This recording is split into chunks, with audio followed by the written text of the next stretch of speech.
Yo, we live. We live, baby. We live. What's going on, y'all? What's going on? We got 0 viewers right now. I'm gonna just see if somebody come in. If not, we gonna get it cooking anyway. And we gonna get to talking this boxing talk. Ooh wee. Oh man. This has been a hell of a weekend for boxing, man. It's a lot of shit going on right now. But let me post the link on my Instagram and get this going. Let me see. Five. Five. Let me see. Let me see something.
You.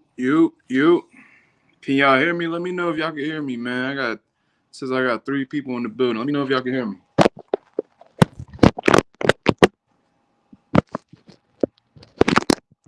Shout out to Notes. LMT Notes. Shout out to Ghost 623. This Mazuma TV. Coach MarkMazuma, whatever y'all want to call me, Marcus Rosa.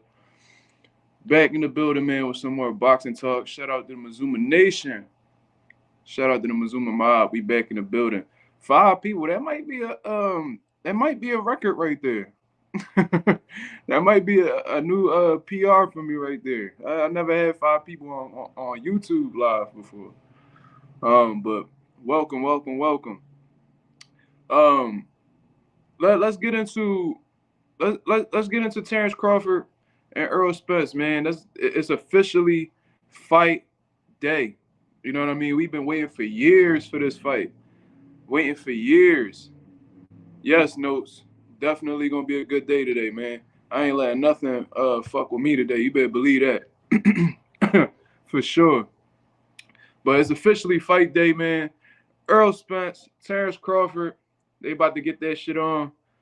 About to settle their differences, to prove who is the best welterweight in the world, to prove who's possibly pound for pound #1 in the world, who possibly is the best fighter of this era. For sure. If y'all guys didn't check out my weigh-in reaction, both of these guys look like they were in shape, ready to go. A lot of people was talking about Terence Crawford's scar tissue. A lot of people was talking about how he looked drained, and there was all this speculation about him struggling to make weight or what have you. But nonetheless, both of these guys made weight. I believe Terence Crawford came in 146.8. Errol Spence came in 147 on the dot. So both of these guys made the weight. They look like they was full of energy. You know what I'm saying? And neither one of them looked like they was in dire need for an IV or any type of medical care. You know what I'm saying? Errol Spence looked like he got rid of some muscle. Looks a lot more toned. You know what I mean? And I don't know if, like I was saying in my previous video, I don't know if he was doing it for um, conditioning purposes, or if he was just doing it to make it an easier weight cut. But nonetheless, Errol Spence still looks like he's in dog shape, man. Cut up for sure. And Terence Crawford looked like he put on some muscle. He definitely put on some muscle, man. And that might be strategic as well, because this is probably the most muscular I've seen Terence Crawford, especially in the abdominal area. He cut up. He got like the Tim Bradley abs and shit. And then he just real big up top in the chest area. So You could tell that he was working on strength and conditioning heavy this camp. Um, and these guys are ready to go. And Crawford might have been doing this strategically to be able to absorb shots better from Errol Spence, because I think he understands that Errol Spence is a high volume puncher. So it's a high. Yo, this cat going crazy about this fly right now. He trying to catch this fly that's going around my crib. But he's he might be doing it strategically because he understands that Errol Spence is a volume puncher, and there's gonna be some shots that he's gonna have to walk through in this fight. He's gonna have to go through hell in this fight. So maybe he put on muscle for them type of purposes, or maybe he just want to be the stronger man. You know what I'm saying? Maybe he intends on walking Errol Spence down. We don't know. We don't know. You know what I'm saying? We don't know until they get in there. But it's very possible that both of these guys can beat each other. That's a fact, and that's why so many people been split down the middle with this fight. What's your final prediction? We can get straight into the final prediction. I've been doing a lot of thinking, especially since the fight first got made, and I've been interviewed by YSM Sports Media, all them dudes, and they've asked me the same question. I did a video on my boxing gym's YouTube channel, and that shit did like 32,000 views, just sitting down, just talking about the possibilities of who could beat who and how they could beat who between Errol Spence and Terence Crawford. And it's like there's really no wrong answer. Like if you say something like Terence Crawford gonna stop Errol, then it's like that's possible. If you say that Errol Spence could stop Bud, that's possible. You know what I'm saying? It's possible. But just looking at these guys from a stylistic standpoint, a lot of people like to bring up the fact that Terence Crawford is versatile. So that's why they really have him having the edge against Errol Spence. You know what I'm saying? And that's a solid thing to talk. That's a solid thing to say. You know what I'm saying? But we really need to take into account that although Terence Crawford is versatile, and Errol Spence, you pretty much know what he's gonna come with. That's still hard to beat, regardless of how many tools you have. Is it gonna be enough to beat what Errol Spence is great at? We don't know. You want to see Davis Cruz too? I wouldn't mind seeing that for a comeback fight for Gervonta Davis, especially if he don't got no big fights on the horizon that could be made, like the Shakur Stevensons and Devin Haney's. Devin Haney just solidified a fight with Regis Prograis, so that fight's out of the window right now. From what I understand, Shakur Stevens is struggling to make a fight with a top guy, so that might be open. But if Gervonta and his team don't pursue that fight, I wouldn't mind seeing Davis and Isaac Cruz too, but Isaac Cruz has to win tonight. You know what I mean? The one thing I learned in boxing, especially being in the sport, is you don't underestimate anybody. And I hope Isaac Cruz isn't making that dire mistake, because we've seen the results of that happening. You know what I'm saying? We just seen Carlos Baldera just get upset by a dude from Philly, Nair Albright. You know what I mean? And underestimation might have something to do with it. I think Teofimo lost to George Kambosos because he underestimated him. You know what I mean? Like, these things do happen. And if you don't lose, you might not look impressive. You might have a long night. You know what I mean? These things do happen. So, good question, Ghost. I wouldn't mind seeing Davis and Cruz, though. Social media. All right, let's address this real quick. Some media are banking off of the eye injury. I mean, of course. You know what I mean? And that's, I don't even understand why people really bringing it up, because there's fighters who've come back from them injuries and do completely fine. From what I understand, Sugar Ray Leonard had a retina injury. I know fighters personally that came back off of detached retinas or a torn retina or whatever, and after some rehab or surgery, whatever, they were able to bounce back just fine. So it's not like it's a recurrent injury from Spence. In all honesty, I think he got that injury from that car crash. Then it showed up later in his eye exam. You know what I mean? So, or maybe it made the retina sensitive, and then as he sparred, it was ended up being detached somewhere. I wouldn't necessarily be banking off that, because if we're gonna go off that logic, then we could just say that Terence, if you're going for Spence, that we could bank off of Terence Crawford's scar tissue that he has above his eyes. Are we gonna do that? Not really, man. You know what I'm saying? I'm not really gonna get into all that. I just want to break down the fight stylistically. what each fighter has to do to win, and then I'm gonna give my final prediction. You know what I'm saying? Looking at this fight, just saying, I'm gonna speak. I'm gonna try to speak as objectively as possible before I make my prediction. I'm pretty much set in on who I think is gonna win, but before I give y'all that, I really want to speak about what each fighter cannot do. You know what I mean? I'm gonna start with Terence Crawford. For one, I really don't like the idea of Terence Crawford starting off slow in this fight. I probably heard this before from other people, but it's a valid point.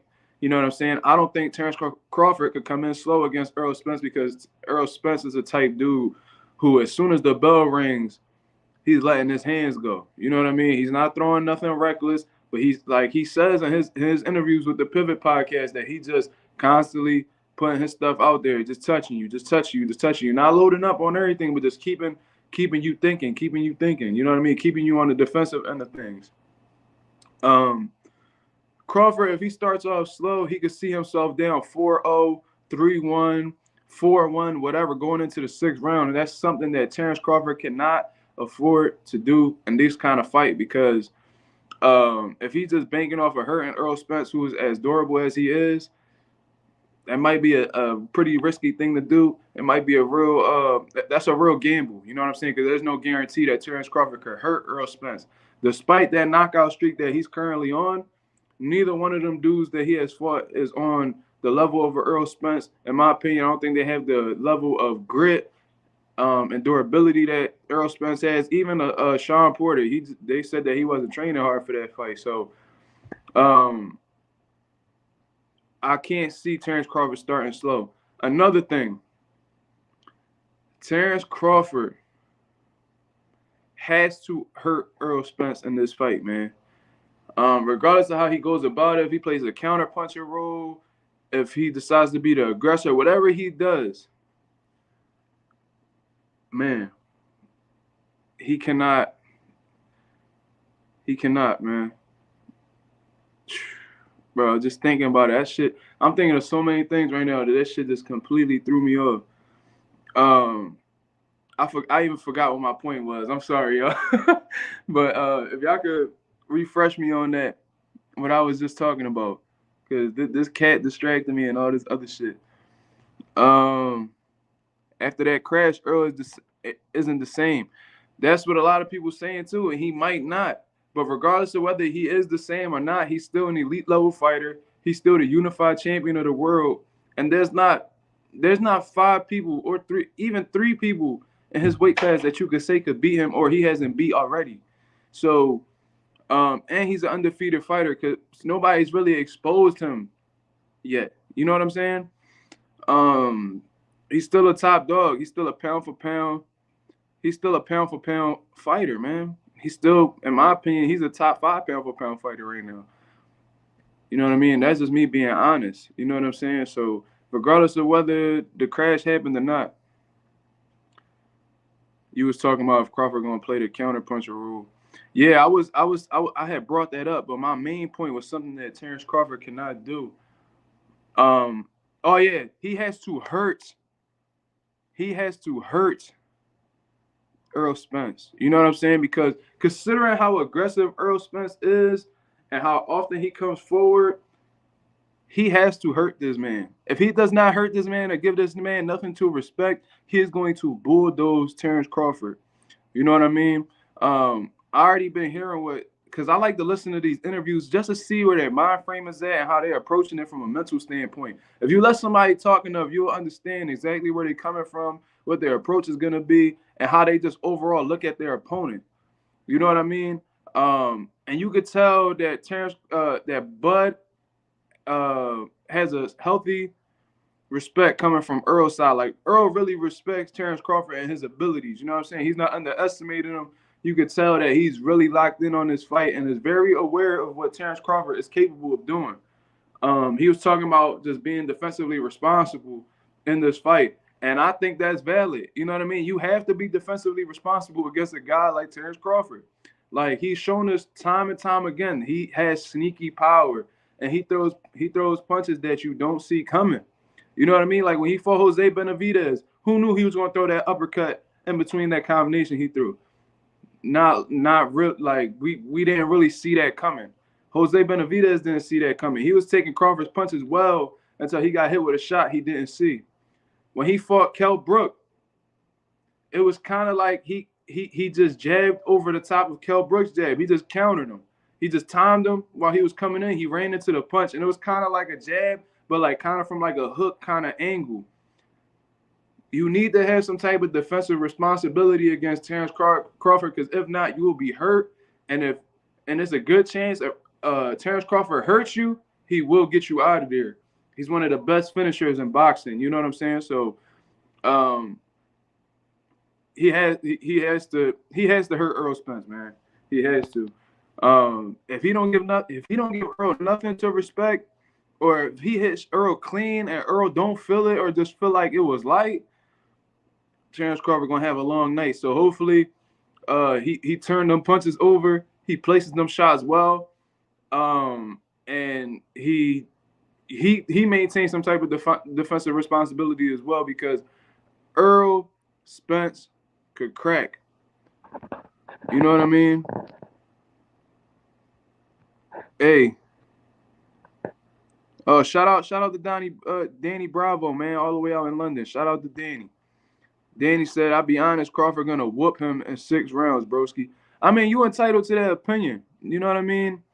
That might very well be possible. And I'll tell you right now, if anybody gets like smoked in this fight, I'll be completely shocked. Like that's how close I think the fight is.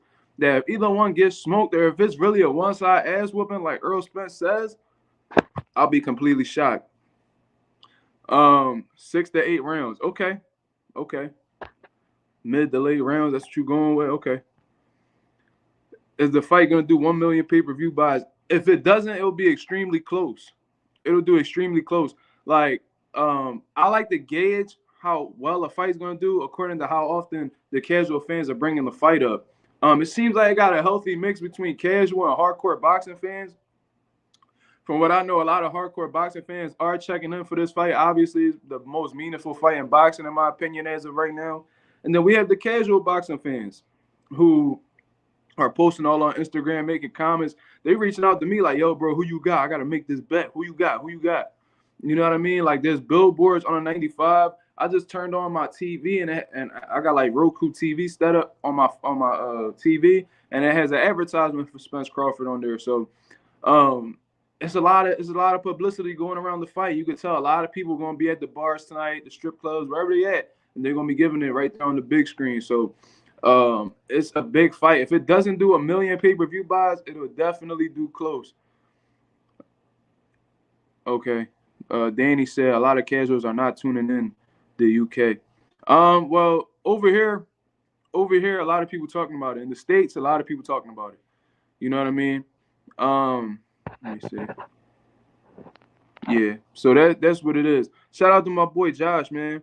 He's the one I did that prediction with that went a little bit viral, did like 32K views. He says, I think Spence wins a close decision. Hey, man. Bro, I swear, like, any prediction that's being made is realistic, man. It's like you can't really be wrong with what you go with. Like, you got to respect. Either, like, you say, oh, Spence stoppage, all right, that could happen. Crawford stoppage, all right, that could happen. Spence close decision, Bud close decision, the draw. I can even see a draw, and them just going straight into the second fight. Like, these things could really happen. It really, like, anything, exactly, Notes. I was just about to say that. Anything could happen. Anything could happen. Kind of crazy. It hasn't been promoted over here. Do you guys pay $100 for pay-per-view? Is that true? In London, it's £20, max 25, which is around $32. Oh, wow. Y'all pay a lot less than we do, because I know the pay-per-view that I seen, Bud and Spence is $85 over here. With taxes, it'd probably be $87. So y'all pay a lot less than what we do. And sometimes a lot of pay-per-views that be going on over here be free in the UK. From the few of the UK guys I talked to. So, yeah, y'all got a little good deal going on. I wish that we had the same shit going on over here. We don't got that. Crazy, bro. I was saying Crawford by KO in that interview you did with me. Yeah, and you see how things change. It's like the more you think about it, it's like the more you could sway on the other side, the more you break down film, the more you like, all right, I can see this happening now. All right, I'm gonna rock with this. Oh, all right, I'm gonna rock with this. Oh, you see a good fight from Bud, you just be like, man, I don't know if Spence could deal with that. Now you rocking with Bud, like this is like the closest 50-50 fight that I've seen at an elite level in a very long time. Like a lot of people bring up Pacquiao and Mayweather, and I'm like, nah, bro, because I never swayed to the Pacquiao side that whole time that was going on. Like I was very confident in my pick with Mayweather. I knew Mayweather was gonna outbox Pac. I knew that was gonna happen. I never changed my opinion. I didn't doubt my opinion. What this is like, bro, I don't know. Like I don't know, bro. Note says, we win tonight. The fans win tonight. These type of 50-50 fights is what we like. Yes, and these kind of fights is what helps grow the sport of boxing. You know what I'm saying? Like we need to keep these good fights going. We need to see the Tanks and the Shakurs. We need to see the Tanks and the Devons. We need to see the Devons and the Shakurs. Like we need to see these fights happen, bro. This is what's gonna help grow the sport. Fuck all the waiting and marinating and further down the line, and this person's on the other side of the street type bullshit, bro. Make the fights happen. And you guys looking, and these fighters are so much like businessmen nowadays. It's like, bro, how can y'all say that it gotta make sense, and y'all fighting turkeys for way less than y'all could have fought for the big fight for? Like, let's say I'm fighter A, right?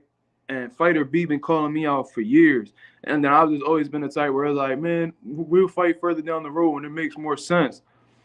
You know how many fights have been ruined, that have been taken away from boxing fans and trying to stall shit out? I'm going to give you some examples. I'm going to give y'all one. And I was highly disappointed this fight didn't happen. Jermall Charlo versus Jared Hurd. Stalling. Jared Hurd thought he had a sweet fight against Julian Williams. Julian Williams smokes Jared Hurd.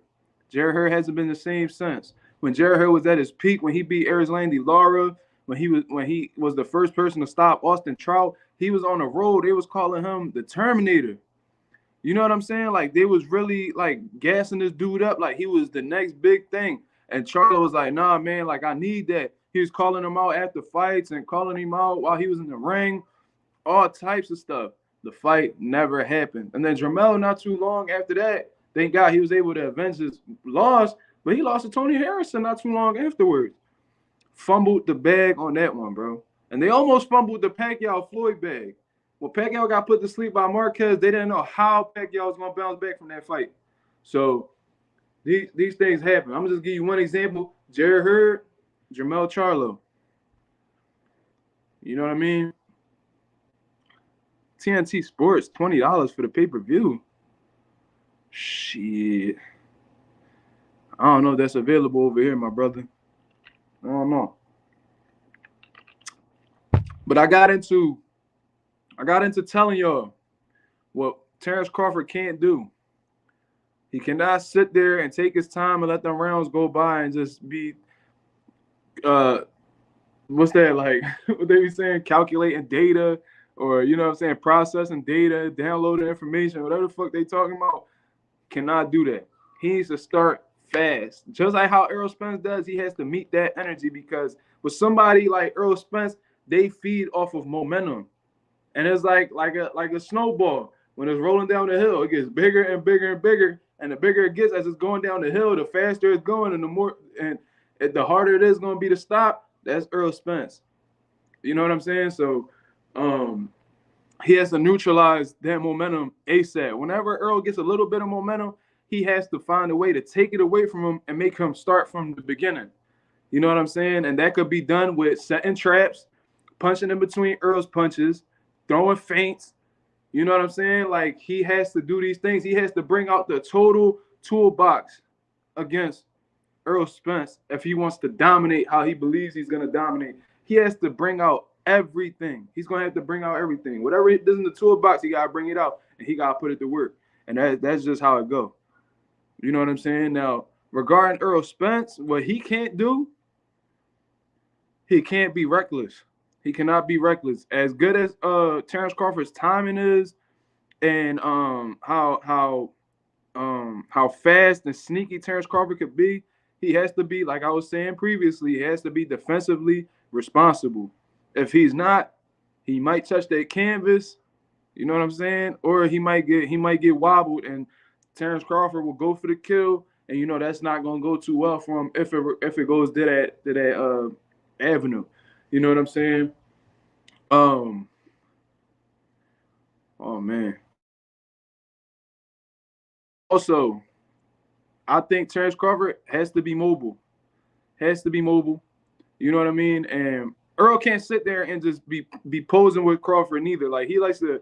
I think Crawford gets a little too patient, but he slows down the tempo so much with his opponents that his opponents just end up staring at him and letting him lead and stuff like that. Errol cannot afford to do that. He has to bring his hands back, get the work. Bring his hands back, get the work. His volume has to be effective in this fight. It has to be a constant theme because I think that's the only way. I think that's like the most sure way that Errol Spence could seal this victory against Terence Crawford and possibly drown him in the later rounds. This is facts, bro. Crawford, one of the best finishers in boxing. If he smells blood, the fight is over. Crawford is definitely one of the best finishers in boxing. Like when you talking about best finishers, you got to talk about the Deontay Wilders. You got to talk about the Gervonta Davises. I think Jermall Charlo's a good finisher. I think Earl's a good finisher. You know what I mean? But you got to mention Terence Crawford. He has one of the best killer instincts in the sport of boxing, hands down. You know what I mean? You could probably throw Anaway in that finisher role as well. Josh Medina, my guy, 100% agree. Earl can't get greedy with his work. I want to see Earl fight more of a smart fight, not just walk you down, break you down. That's the thing. It's like Earl's gonna have to take that. He's gonna do him. You know what I'm saying? Like he a stubborn dude. We all know he a stubborn dude. But him being stubborn so far in the sport has worked in his favor because he's a type dude that if you think that he's not capable of doing it, he want to prove you wrong and show you that he can do it in his own way.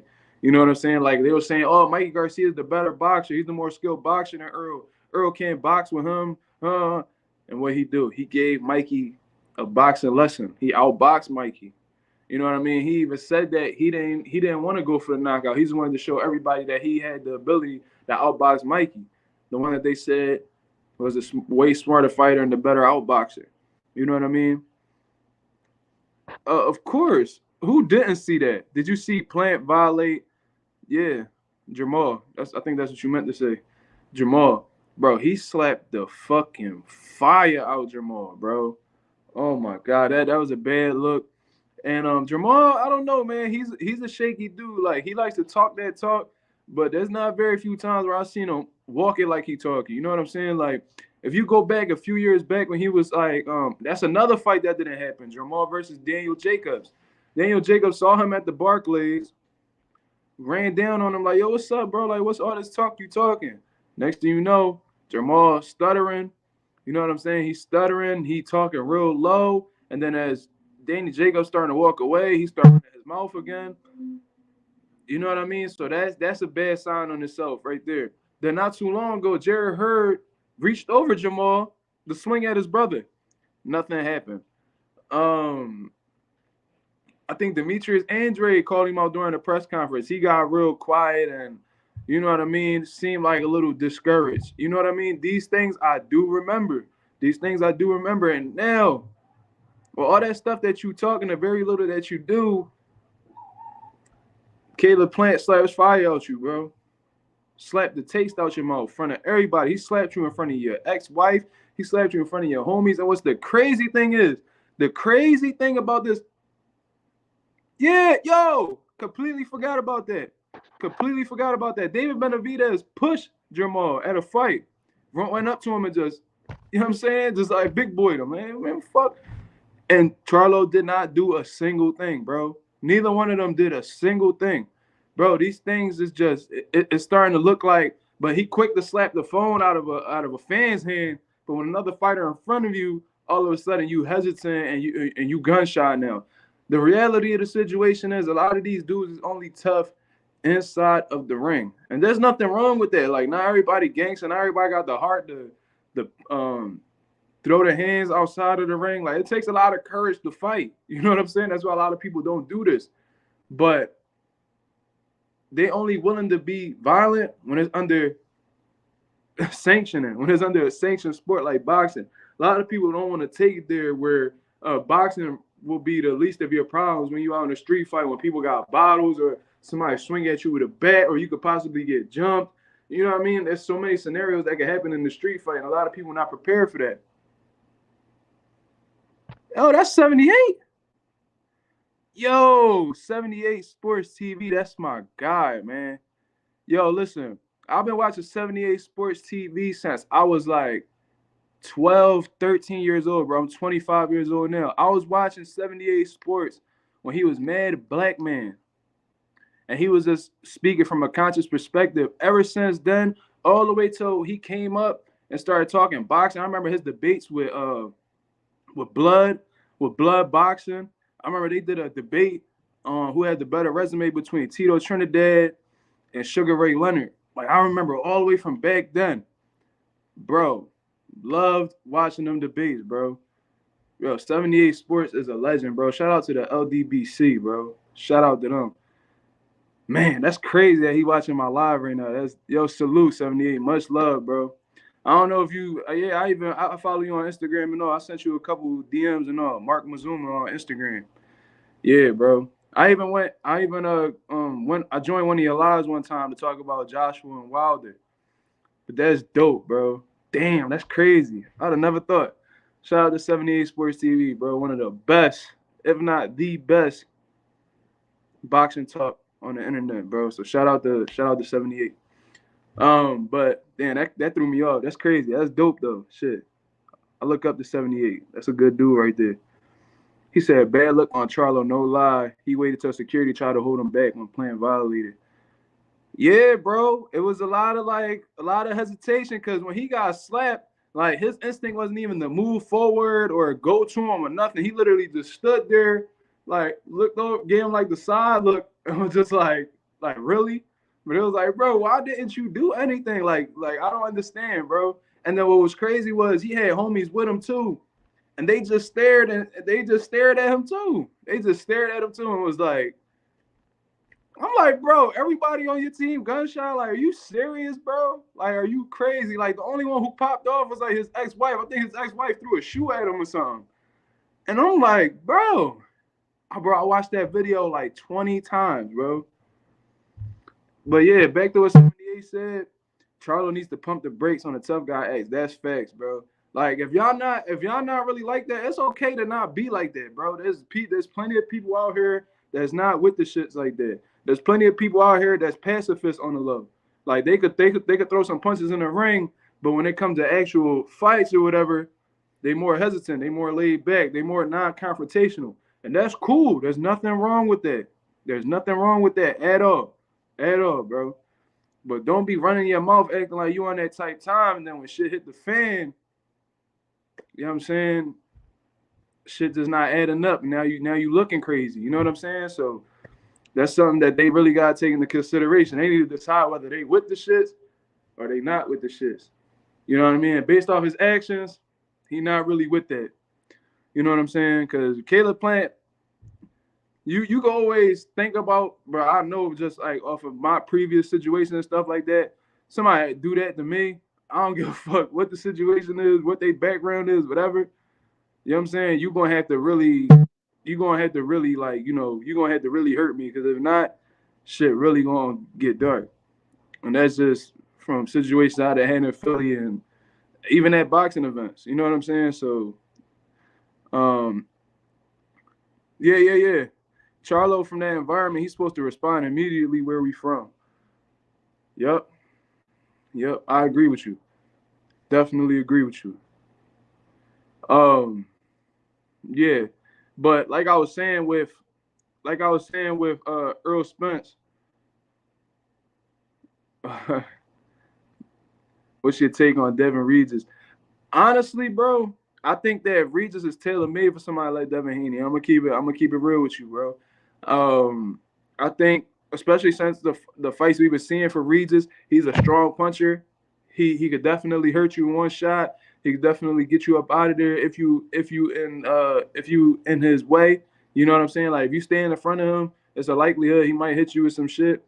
But he's very economical with his punches, and he showed you in his previous fight that you could get his respect if you hit him with some shit.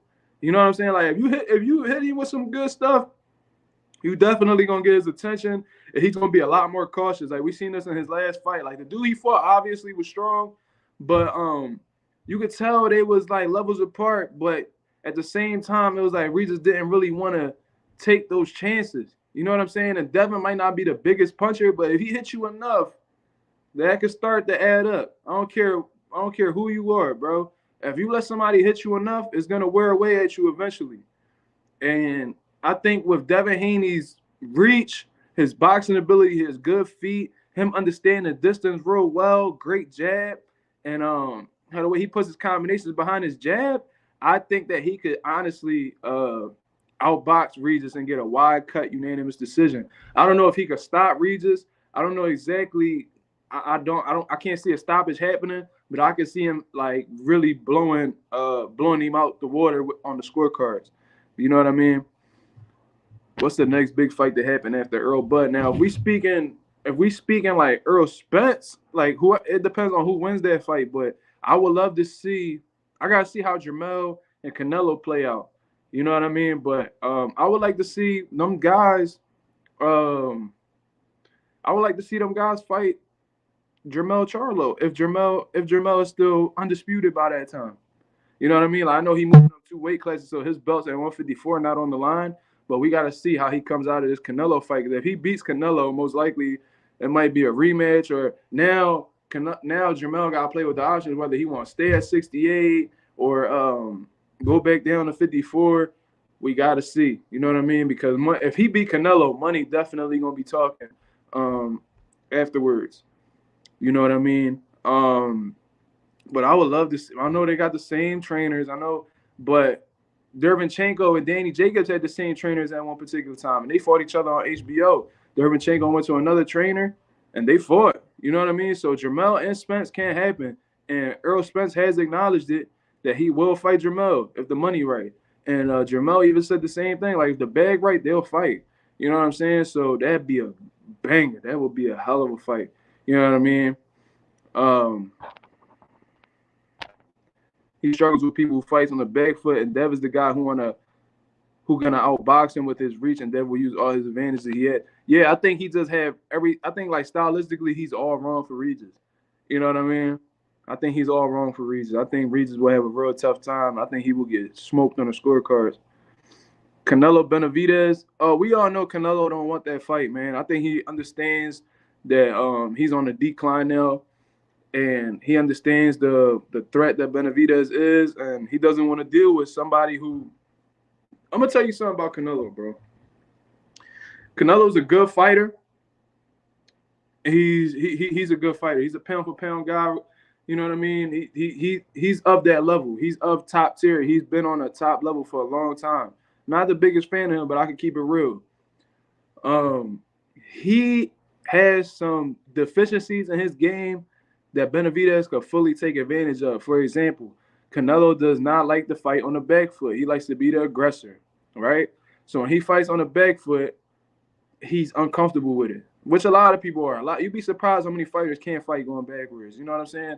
Then on top of that, Canelo conditioning isn't the best. He's not a high volume dude. He's a slow starter. And he throws very few punches, and he likes to conserve his energy for the later rounds, and that's usually how he drowns dudes. You know what I'm saying? Benavidez isn't going to allow him to do that. Benavidez is the type of dude that he's constantly going to be pressuring you. He forces you to fight, and that's why Caleb Plant started off well in the first 4 to 5 rounds, and then towards the mid to late rounds, he was completely fatigued because that pressure that Benavidez puts on you, he makes you fight outside of your pace. So if you're the type dude who throws 20 punches a round, you're gonna have to double that work rate to keep Benavidez off of you. You know what I'm saying? So that's something that you really got to take into consideration. And I think that Canelo just doesn't want to deal with that kind of style. You know what I mean? I think he's better off boxing guys who don't really have as much pop, or you know what I mean, who will let him lead the fight, let him take over. But Benavidez is not gonna let him breathe. He's gonna make him fight. He's gonna put him against the ropes. He's gonna be ripping combinations, giving you fast hands, all that. And Canelo can't just stand there and let them punches accumulate. He has to fight back. So in the course of him fighting back, he's gonna be wasting a lot of energy. I don't think Canelo wants to stand in there with Benavidez, man. I don't think he really wants some issues right now. So what he's banking on right now is saying that he don't want to fight other Mexican fighters. You know what I mean? That's a legitimate excuse in his eyes, although he fought Carlos Baldomir, although he fought Chavez Jr., although he fought Alfred Angulo. Suddenly he don't want to fight Mexican fighters no more. So it is what it is. I see right through it in my opinion, but y'all let me know what it is, because I don't know. Nah, I seen an interview where Spence said he would fight Mel. He was going down an escalator, and he was saying that he would fight Mel from the interview, I remember. Yep, I remember guys like Billy Joe and Plant. They were winning the fight towards the later rounds. Canelo just unleashed and eventually gets a stoppage. Yeah, that's what especially since he's moved up in weight. Like when he was in the 154, 160 area, he might give you some bouncing on the feet and give you some good upper body movement. But as he got in the 68, the 175 field, he's been flat-footed, walking forward. He'll walk you to the ropes, rip a combination, reset. Walk you to the ropes, rip a combination, reset.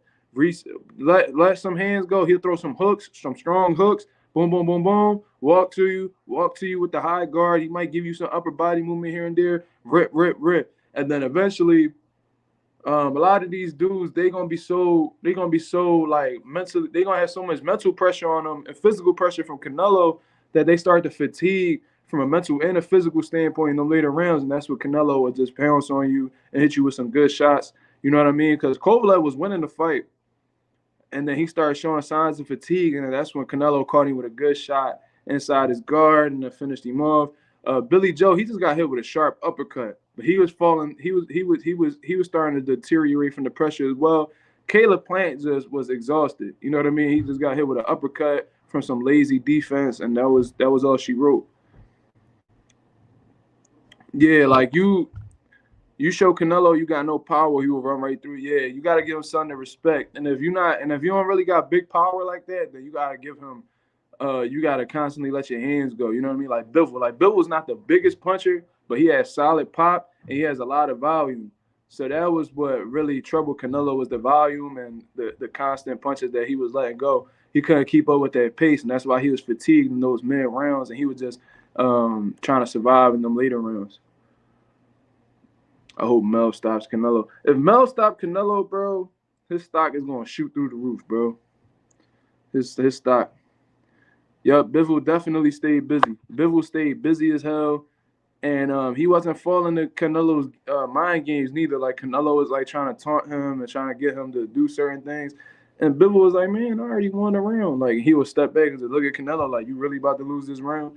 So he really wasn't falling for the mind games and none of that. He just fought his fight, and that was that. Yeah, man, these some good questions, man. I didn't expect anybody to really come on here and talk to me. That's dope. I just thought I was gonna be sitting here talking, just running through my topics. Shout out to y'all. Shout out to my 4 viewers. I see my viewers went up to 10. That's a personal record, man. That's a good start. That's not bad for a second live. But yeah, man. I think that. So I'm gonna just go off on my final prediction. My man Josh, he back in the building. He said Khan had success with Canelo off volume, speed, and movement, so he got put out cold. That's a fact. But what a lot of people don't take into consideration was Canelo did some beautiful body work in between Khan's success, and the body shots was working so well. You could see that he had the bruising from the leather on him, from the leather like scraping him and stuff like that. If you ever sparred before and you got some in the glove, like hit your shoulder or something, you got the little leather burns, you could tell Khan had it on his sides and stuff like that. And the body work the body work was successful because it made Khan flat-footed. You know what I mean? Kind of type dude. He'll throw straight shots and then step back. Straight shot, step back. He give you a little bit of movement. Ba ba ba ba, move. Ba ba ba, move. But Canelo was placing some good body shots in between, and it took the legs from Khan. So it made him a standing duck, and that's what gave Canelo that money shot. I watched that fight several times. You know what I'm saying? But Khan did have success though. The hand speed was a little frustrating. You could tell it frustrated Canelo a little bit.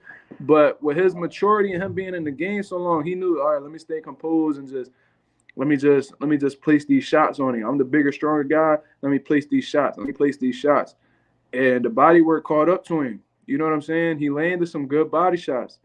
And that took the legs from him. He definitely life with JCN.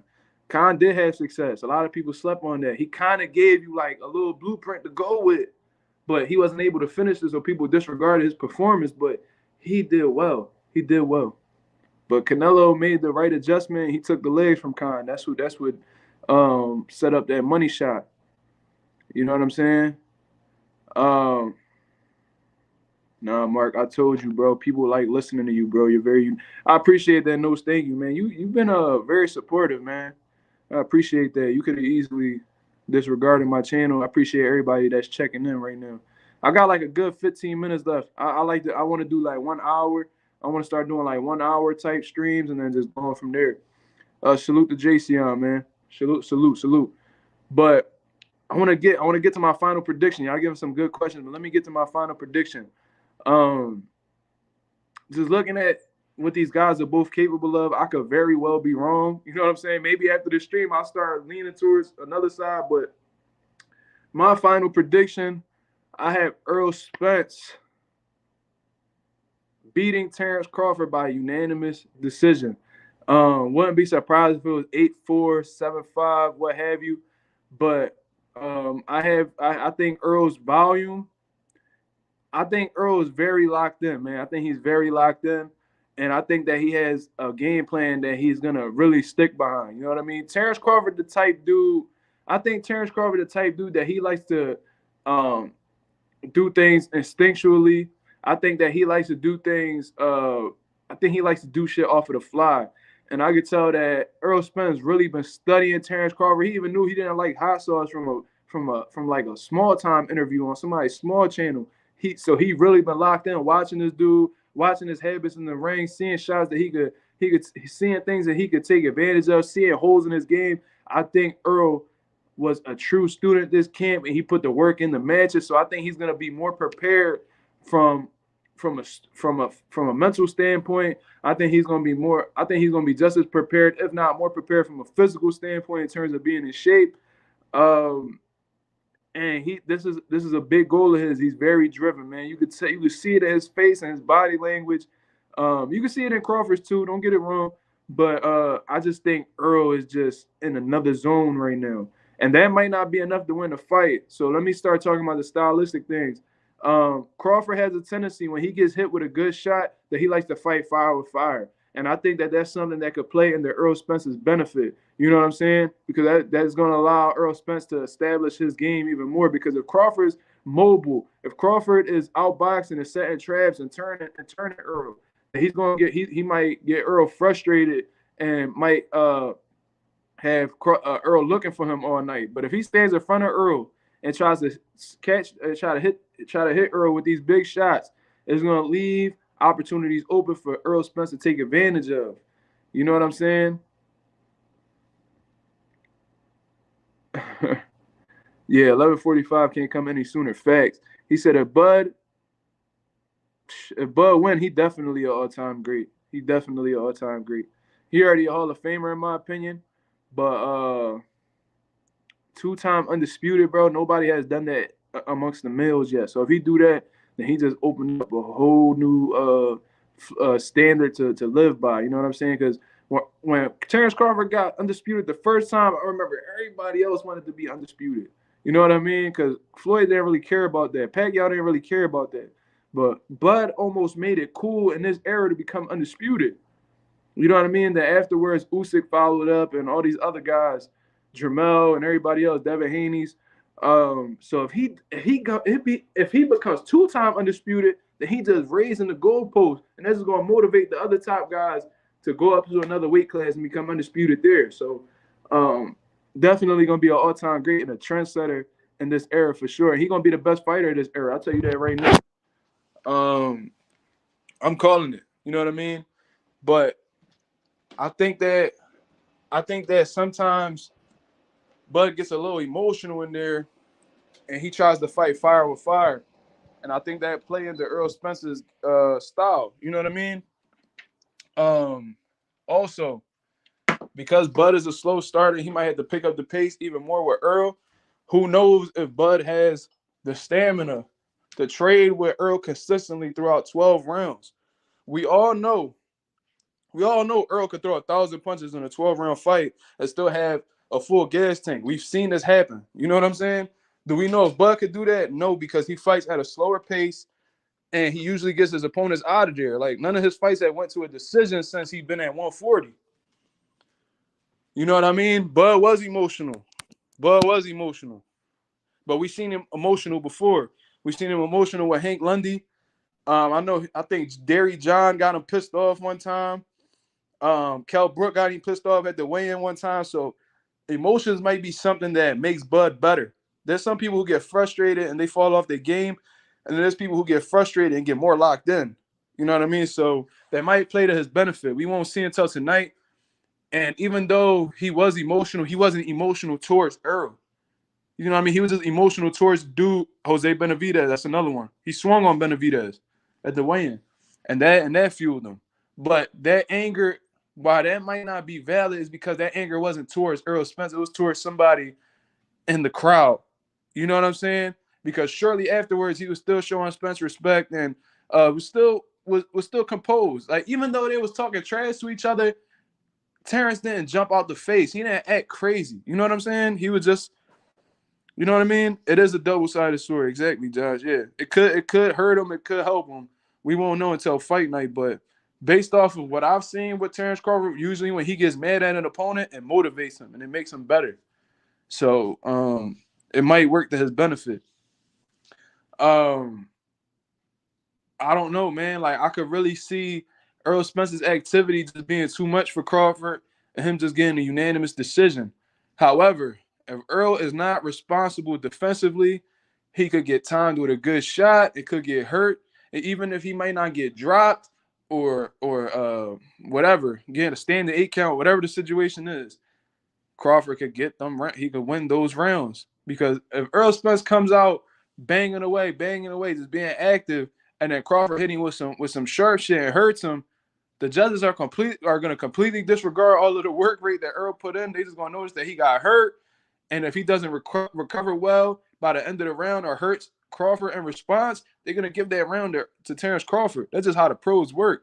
You could be working your ass off a whole round and get clipped with a shot, get noodle legs, and hold on for dear life for the last 30 seconds, and they'll still get around to the other dude. Although you was dominating for 2 minutes and 30 seconds because you fumbled them last 30 and got hurt in them last 30, they'll give that round to that dude that hurt you. Believe that. You know what I'm saying? Oh, wow. He said, just in case it happens, you heard it first on Mark's Live. I had a dream Spence got a 4th round KO. Bro, I'm going to tell you this shit right now. If either one of these dudes gets an early stoppage, insane, bro. I'll be completely shocked if that happens.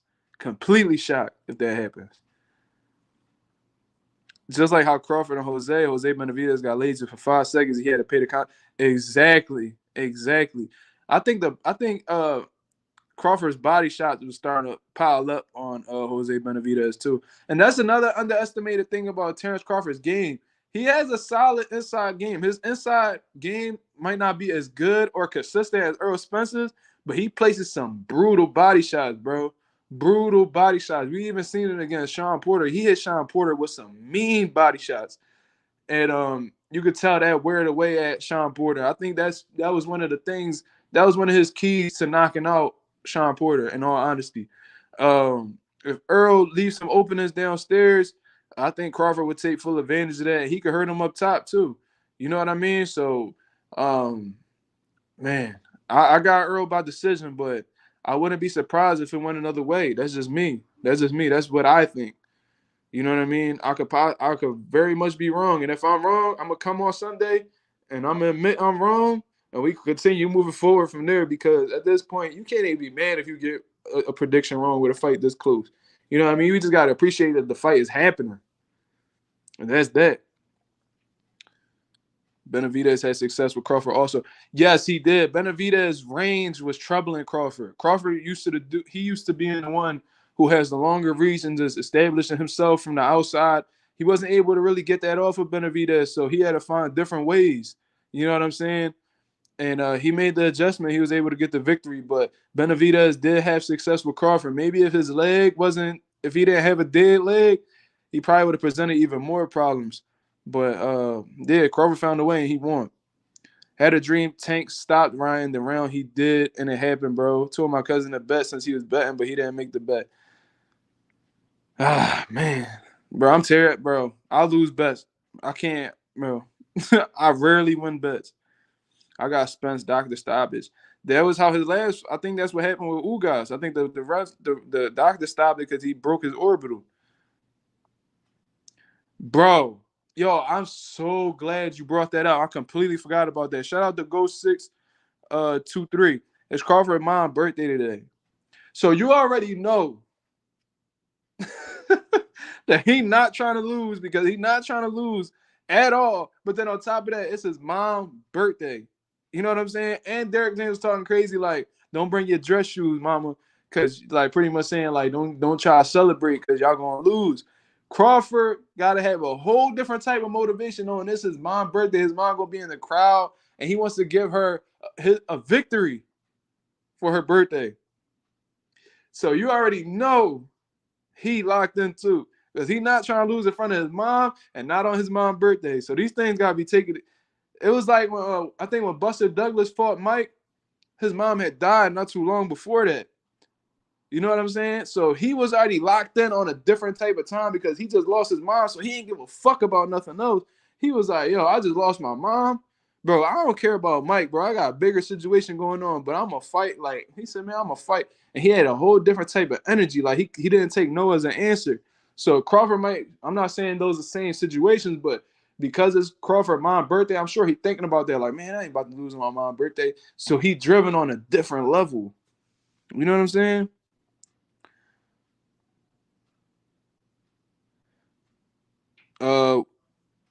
What stance Bud had more success in when he fights Spence? I think he gonna come out southpaw off the rip.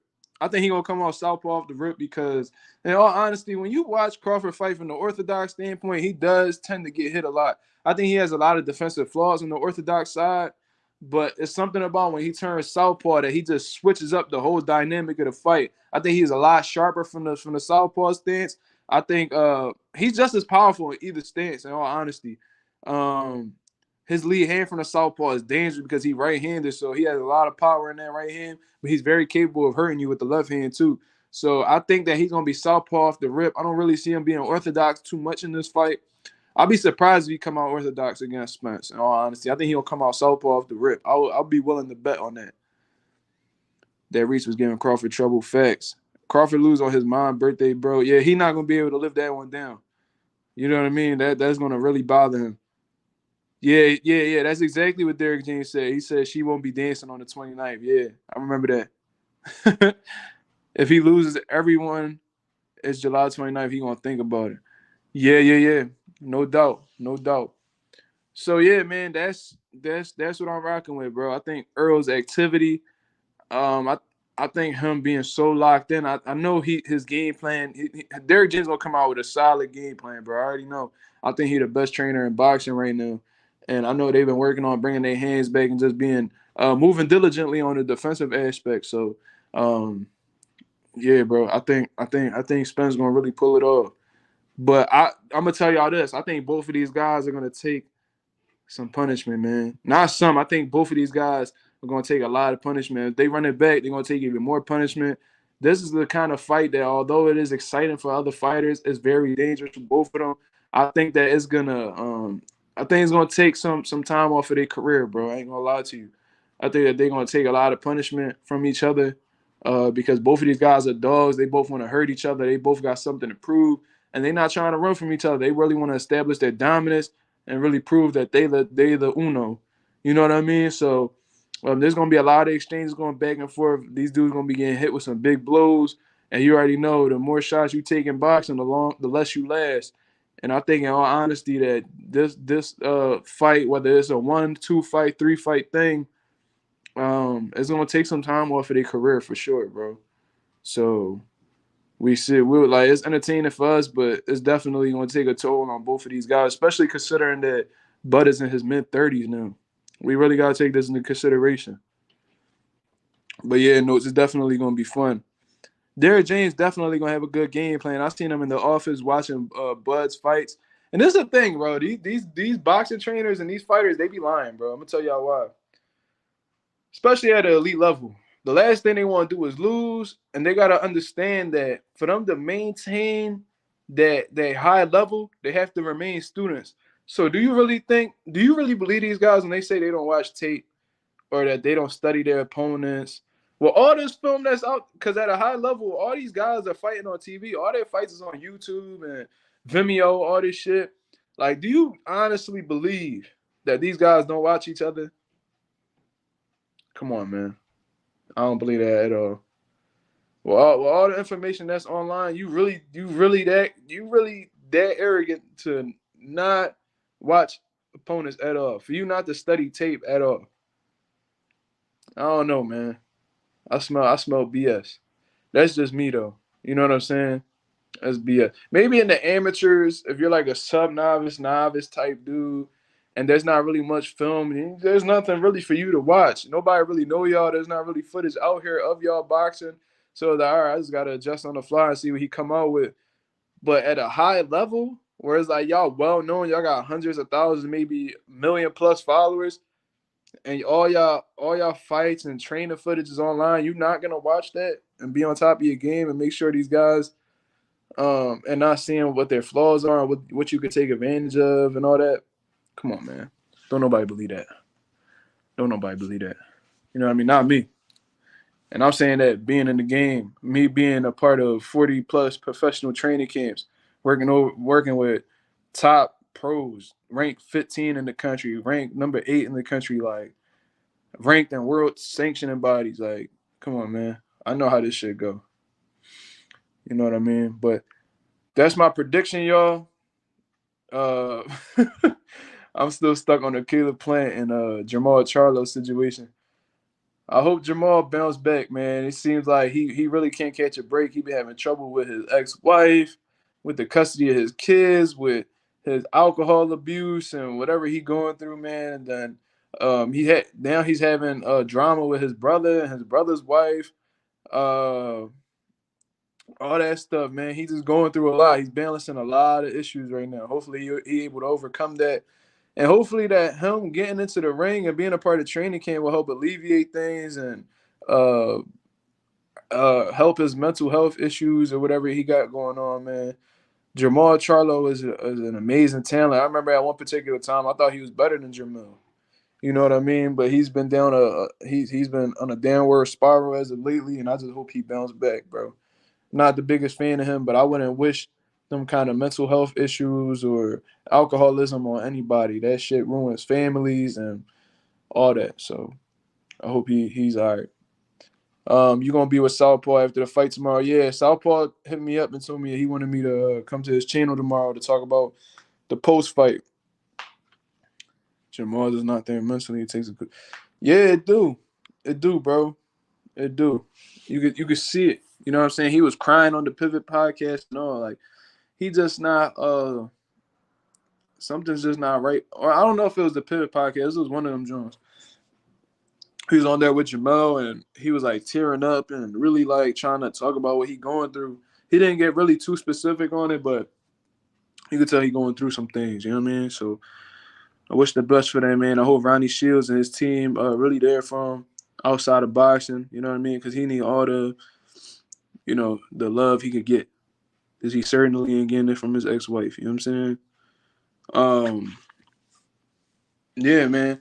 But besides that, Damn, I was supposed to been get off. I'm gonna talk a few more things. Fuck it, I don't got nothing to do anyway. Isaac Cruz got a good fight against Giovanni Cabrera, whatever his name is, that tall dude. He beat that kid from Stockton.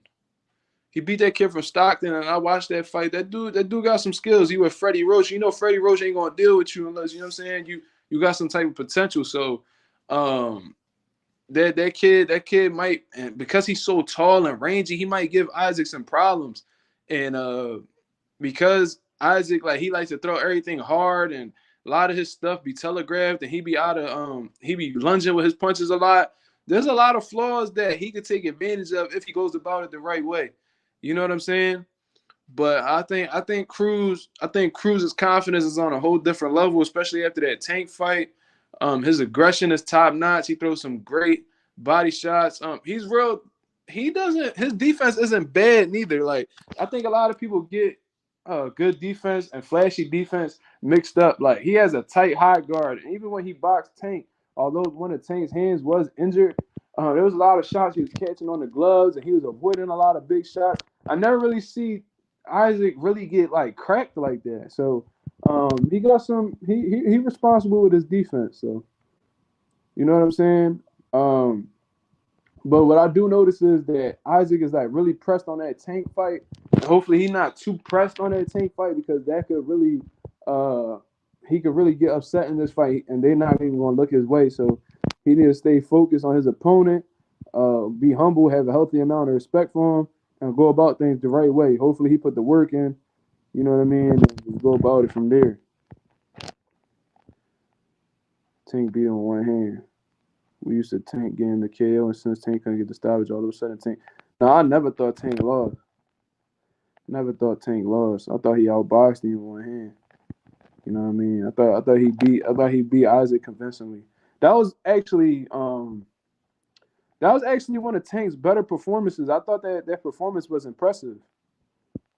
He showed his boxing ability. He showed that he don't need his power to win every fight. He don't need he don't need to bail out on his power. Then he showed that when he's not the most aggressive dude in there, that he could switch roles. Yeah, I know that notes. I know that. I'm just speaking for myself. Yeah. I know you're not talking about me. But yeah, like he really showed his versatility in this fight. He showed you that he could go either way with it. Like, all right, you want me to come here? You want me to go get you? All right, here I come. Like, oh, all right, you want to be aggressive? All right, I'm gonna keep you on the outside. I'm gonna box you. You know what I'm saying? The Tank hasn't really fought. That might have been the first opponent Tank ever fought that was shorter than him. So it was good to see that, to know that he has that ability in his toolbox. You know what I mean? That was one of my favorite performances from Tank, despite the injury. That's my favorite fight too. Yep, that's crazy. Yeah, my favorite Tank fight was Pedraza. Yeah, bro, he really showed that he was special with that fight. That was like his coming out fight right there. Because a lot of people thought he wasn't ready for Pedraza. They thought that they was jumping him into a fight too early. You know what I mean? Because Pedraza was a world champion at that time. They was like, damn, like, y'all think Tank bit off more than he could chew. And a lot of people was underestimating Tank, and it was a good ass fight. Like, Pedraza posed some problems, but Tank really showed that he was of that caliber. You know what I'm saying? He really showed that he was one of them top dogs. And ever since then, it's just been like, yeah, like Tank definitely one of them dudes. He's a special talent, bro, for sure. He got a lot of dog in him. Explosive, killer instinct, boxing ability, good combination puncher, accurate puncher. Tank is very well rounded. He could be elusive whenever he want to be. You know what I mean? He take more chances than some. So when you take a lot of chances, you can get hit. You know what I mean? But he showed that he has a certain amount of resiliency too. For him to fight with one hand and stay composed, he showed a level of maturity in there, and showed that he could stand up to adversity when necessary. Yeah, bro. That reminded me of when Bernard Hopkins beat fucking Kelly Pavlik. And a lot of people thought Kelly Pavlik was gonna beat B-Hop. So after he smoked Kelly Pavlik, he just stared at the media side. He just went on top of the ropes and he just stared at them. He didn't say a single word. He just looked at all of them. like real serious. And that's what that reminded me of, for real. I think Tank was hearing all the doubt. He was hearing all the detractors and critics. He wanted to prove them wrong. So when he did, he let all those emotions out. You know what I mean? So that's what it is. Tank resume isn't good. Well, I mean, does he have the best resume in boxing? In my opinion, no. But he has faced solid opposition. You know what I mean? Like Mario Barrios was a good fighter. I think he one of the best offensive fighters in boxing. That might be an opinion a lot of people don't share, but I think his offensive ability is top tier. Even Keith Thurman said that Mario Barrios had the best jab of anybody he's ever been in the ring with. And Mario Barrios, I mean, Thurman been in there with the Danny Garcias and the Sean Porters of the world, so that speaks volumes. You know what I'm saying? Um, uh, he fought Isaac Cruz. Isaac Cruz is a good fighter. A lot of people was rating Ryan Garcia real high. He stopped him. So it's like it just depends on who you talk to. Do he have like a world class resume as of right now? No. You know what I mean? But at the same time, it's like these fights gonna happen. You know what I mean? A lot of these fights are gonna happen. They just gotta they just gotta fall into place. And I think Leonard Ellaby and Mayweather Promotions have a big. I think they're the biggest reason behind that. I think they got a certain formula with Tank that they're trying to follow through, and they probably just want to sit there and let things marinate how they did with Floyd and Pacquiao. So that's just what it is. Of what we talking about. Yeah, we actually. I'm not gonna be on here too much longer, but we was talking about a lot of this was being spoken about Errol Spence and Crawford. We was talking about the whole situation with Caleb Plant and Jermall, and then we just having like random questions being answered right now. So that's what it is. Tank needs to fight Shakur, Teofimo, or Frank Martin next. Well, Teofimo at 140 right now, and he keep like he reserving his title as of right now, but he talking about retirement. I think in all honesty, he just want to get a good payday. That's what I think. I think he just need more money. Frank Martin, man, they not worried about putting Frank Martin in there with Tank right now. That's just my opinion. Tank need to fight, but Tank Shakur is available, and I seen Tank one of Tank trainers talking about that they want that fight. So we'll see. Tank been real quiet. When Tank don't got a fight day, he's real quiet. I think Jermall like getting slapped. Nah, that's hilarious. Nah, that's crazy. That's wild. He smokes all three of them. That's possible. That's possible. That's possible. Tank is that special talent. Tank should fight at 140. Yeah, there's some good fights. There's some good fights for him there at 140. There's some good fights there. You know what I mean? Subriel Matias is a hell of a fight. Teofimo is a hell of a fight. Rolly is a hell. He already beat Rolly. And that's another thing. Like Rolly came back, regardless of how y'all feel about how his performance against the dude. He came back with no tune-up off of a Tank knockout and became world champion. So that makes Tank resume look even better. You seen Martin confront Keyshawn? Yeah, I did. Yeah, I did, and that spoke a lot to me too. I found it funny that when he first approached Keyshawn didn't really have much to say and was just pretty much frozen. And then as Frank Martin was starting to walk away, then he started running his mouth. I thought that spoke a lot.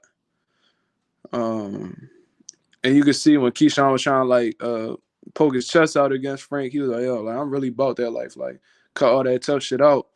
You could kind of see like who was the, you know what I'm saying? If you know, you know. That's what I'm gonna say. You could tell off the body language who was who and what was exactly going on. You could tell who was the mature one, and you could tell who was like the one that was just, still on some kid shit. I got Spence tonight and Bomac throws in the towel. Ooh wee.